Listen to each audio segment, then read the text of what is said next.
The Duke and Duchess of Sussex penned an open letter to G20 leaders this weekend to ensure coronavirus vaccine supplies for all nations. Harry and Meghan claimed vaccine donation promises were yet to reach some of the most vulnerable people in the world.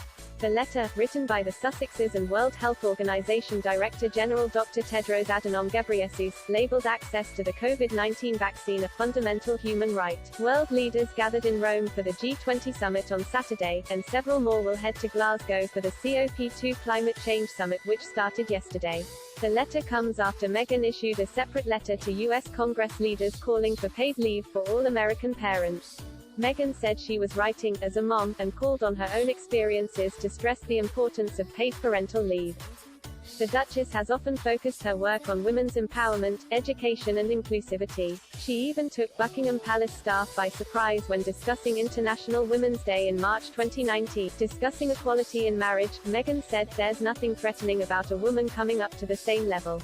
I hope that men are part of that conversation. My husband certainly is." She later added that she hoped their children would go on to become feminists. Angela Levin is the author of Harry, Conversations with the Prince.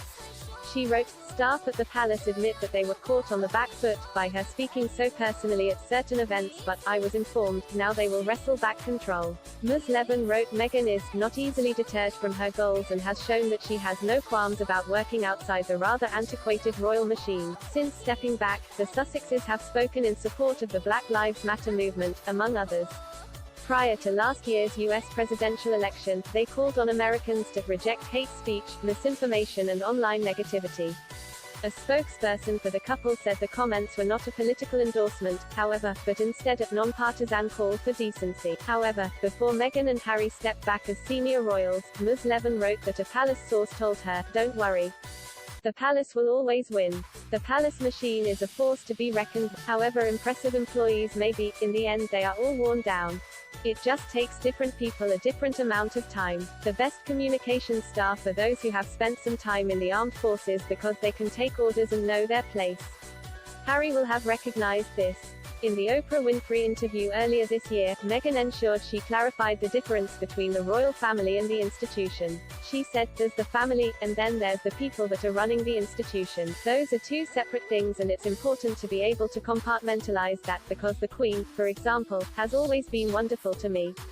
A former royal household member told Ms. Levin, "As a member of the royal family, her life could be made very difficult and awkward if she doesn't conform."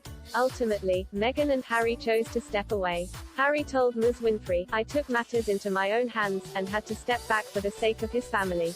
They have since launched the Archewell Foundation, after it was announced the Sussex Royal brand would no longer be used. They have also launched a range of business ventures, including a partnership with sustainable investment firm Ethic, as well as a multi-million-pound deal with streaming giant Netflix. Harry, Conversations with the Prince, was written by Angela Levin and published by John Blake in 2018. It is available